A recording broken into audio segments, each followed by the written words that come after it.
ফরিদপুর এটা শুধু একটা জেলার নাম না, এটা আমাদের গর্ব, আমাদের ভালোবাসা। আমরা চাই ফরিদপুর হোক বাংলাদেশের নতুন বিভাগ। ভাবুন তো, এখানে কি নেই?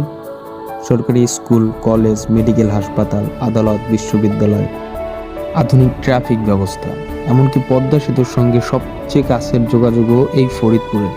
আমাদের এখানে আছে শিক্ষা, আছে স্বাস্থ্য, আছে নদী, মাঠ, বন আর পরিশ্রমী মানুষের স্বপ্ন। প্রতিদিন নতুন নতুন উন্নয়নের ছোঁয়ায় বদলে যাচ্ছে ফরিদপুর। নতুন রাস্তা, নতুন আলো, নতুন সম্ভাবনা। সবুজ গ্রামের বুক চিরে শহর আজ ছুঁয়ে ফেলেছে আধুনিকতার ছোঁয়া।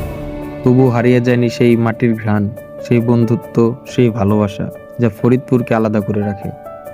ফরিদপুর মানেই শান্তি, উন্নয়ন আর সৌন্দর্যের প্রতীক। আমরা বিশ্বাস করি এই জেলা আজ প্রস্তুত একটি নতুন ইতিহাস লেখার জন্য, যেখানে আমরা সবাই এক কণ্ঠে বলবো, ফরিদপুর